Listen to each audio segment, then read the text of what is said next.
अस्सलाम वालेकुम व्यूअर्स, उम्मीद है आप सब खैरियत से होंगे। आज जो मैंने एक्टिव वॉइस पैसिव वॉइस की जो सीरीज़ शुरू की हुई थी उसमें प्रेजेंट टेंस भी मैंने क्लियर कर दिया है, पास्ट के भी सेंटेंसेस को आपको हर लिहाज से कोशिश किया समझाने की, और इसमें फ्यूचर टेंस भी मैंने क्लियर कर दिए थे। आज जो मैंने सेंटेंसेस स्टार्ट किए हैं वो है एक्टिव वॉइस पैसिव वॉइस में इम्पेरेटिव सेंटेंसेस। इम्पेरेटिव सेंटेंसेस कौन से होते हैं? इसमें रिक्वेस्ट का यूज़ आता है और इसमें एडवाइस की जाती है और ऑर्डर वाले सेंटेंसेस होते हैं।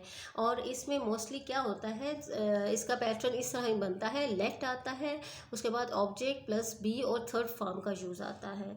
इसमें जो मेन रूल होता है वो इसमें वर्ब से स्टार्ट होते हैं, कुछ डिफरेंट आ जाते हैं लेकिन ज़्यादातर ये क्या सेंटेंसेस वर्ब से ही स्टार्ट हो रहे होते हैं। तो अब मैं आपको इसका फर्स्ट सेंटेंस यहाँ से शुरू करती हूँ इसका। तो इसमें फर्स्ट है, ये हमारा रिंग क्या है? वर्ब है। दी बेल है, ये ऑब्जेक्ट आ गया है।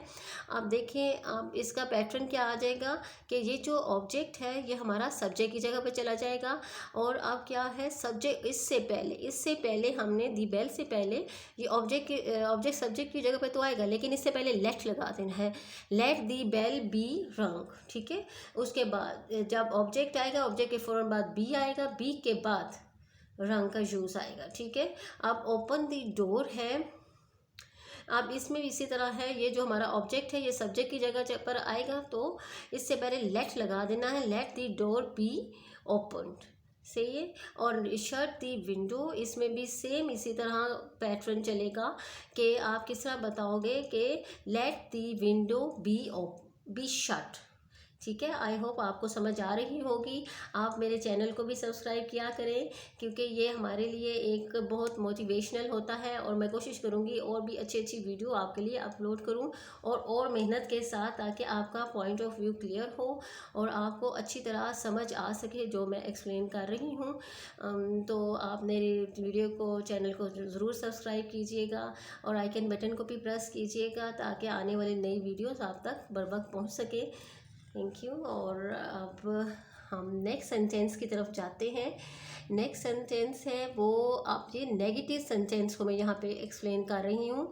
नेगेटिव सेंटेंस में यहाँ पर आ जाएगा डू नॉट वाला सेंटेंस आ गया है, नेगेटिव आ गया है। वो तो पॉजिटिव सेंटेंसेस थे ना, कि उसमें किस तरह लेट का यूज़ आता है वो किस तरह एक्सप्लेन किए जाते हैं। अब जो अगले सेंटेंसेस मैंने ये मैंने फॉर एग्जांपल आपको दिए, इसके साथ कोई भी सेंटेंस आ जाए तो आपने इसी तरह एक्टिव वॉइस के इम्पेरेटिव सेंटेंसेस को सॉल्व करना है। फॉर एग्जांपल कुछ दे, और भी बहुत सारे सेंटेंसेस बनते हैं इससे। फॉर एग्जांपल कुछ दे दिए हैं कि ये इसका पैटर्न इसी तरह ही चलेगा। अब नेक्स्ट इससे रिलेटेड और इस किस्म के जो सेंटेंसेस हैं उसमें नेगेटिव सेंटेंसेस जो आ रहे हैं, आप ये भी माइंड में रखें कि इसमें रिक्वेस्ट होती है, एडवाइस होती है और ऑर्डर होता है, ठीक है। अब देखें यहाँ पे लेट और नॉट, क्योंकि नेगेटिव सेंटेंसेस मैं यहाँ पे एक्सप्लेन कर रही हूँ, तो नेगेटिव सेंटेंसेस के लिहाज से जो फर्स्ट सेंटेंस आ रहा है वो है do not waste your time. देखो वहाँ पे वो दूसरा सीक्वेंस था, अब यहाँ पे थोड़ा सा डू नॉट नेगेटिव वाला सेंटेंस आ गया, ठीक है। अब जो डू है उसकी जगह पर हम लेट लगा देंगे, बाकी पैटर्न एज इट इज़ होगा। जो हमारा ऑब्जेक्ट है वो सब्जेक्ट की जगह पर आ जाएगा। लेट के फ़ौरन बाद नॉट लगा देंगे क्योंकि नेगेटिव सेंटेंसेस हैं। उसके बाद जो ऑब्जेक्ट आ रहा है योर टाइम को ले आएंगे। उसके बाद वो बी है ना, थर्ड फॉर्म से पहले बी का यूज़ है, तो ठीक है। यहाँ पे भी बी वेस्टेड, वेस्ट था फर्स्ट फॉर्म थी, इसकी बी वेस्टेड थर्ड फॉर्म आ जाएगी, ठीक है। इसी तरह जो नेक्स्ट सेंटेंस है वो भी इसी से रिलेटेड है कि डू नॉट टेल अ लाई, कि ये भी इसी तरह सॉल्व होगा। आपको बताया ना ऊपर पैटर्न में आया है कि लेट यूज़ होना है, डू की जगह पर क्या आ जाना है, लेट ने आ जाना है। Let not a tale be told, ठीक हो गया। ये इस तरह इसका सीक्वेंस बनेगा।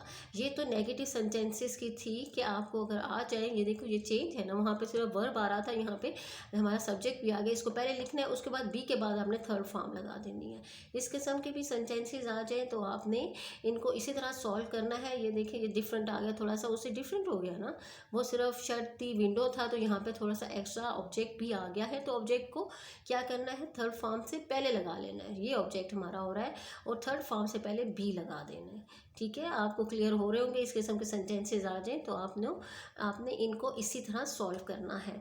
Late not tale tale be told, ठीक हो गया। ये इसका एक्सप्लेनेशन आ गया। अब ये नेगेटिव थी और एक पॉजिटिव और सेंटेंस था, मैंने इसको भी एक्सप्लेन कर दिया। डोल ऑफ से मोस्टली आ जाता है पेपरों में। डू इट, अब देख हमारा ये ऑब्जेक्ट है तो डू इट पहले आ जाएगा। अब ये सिंपल में आ रहा है, नेगेटिव सेंटेंस नहीं है, इसमें लेट लगा के लेट के बाद जो ऑब्जेक्ट था वो आ जाएगा और ऑब्जेक्ट के फ़ौरन बाद हमारा बी आएगा, बी के बाद डू को थर्ड फॉर्म डन आती है। उम्मीद है आपको ये सब समझ आ गया होगा कि इम्पेरेटिव सेंटेंसेस को किस तरह सॉल्व करते हैं। कोशिश मैंने की है कि आपको सारे पॉइंट क्लियर हो जाएं। इसमें और रिक्वेस्ट होती है, एडवाइस होती है, ऑर्डर होता है और उसमें लेट का यूज़ आता है। फर्स्ट फॉर्म ऑफ वर्ब से पहले क्या है, जो ऑब्जेक्ट बनता है, जो भी ऑब्जेक्ट आता है उससे पहले लेट लगाते हैं, लेट के बाद ऑब्जेक्ट लगाते हैं, उसके बाद बी और फिर थर्ड फॉर्म आती है। ये इसका पैटर्न था। आई होप आपको समझ आ गई होगी। आपने इस मेरी वीडियो को अपने दोस्तों में, रिश्तेदारों में ज़रूर शेयर कीजिएगा। खुद भी नॉलेज से मुस्तफ़ीद होंगे और दूसरों को मौका दीजिएगा और मुझे अपनी दुआओं में याद रखिएगा। Have a nice time viewers, live long life and peaceful life. अल्लाह हाफिज़।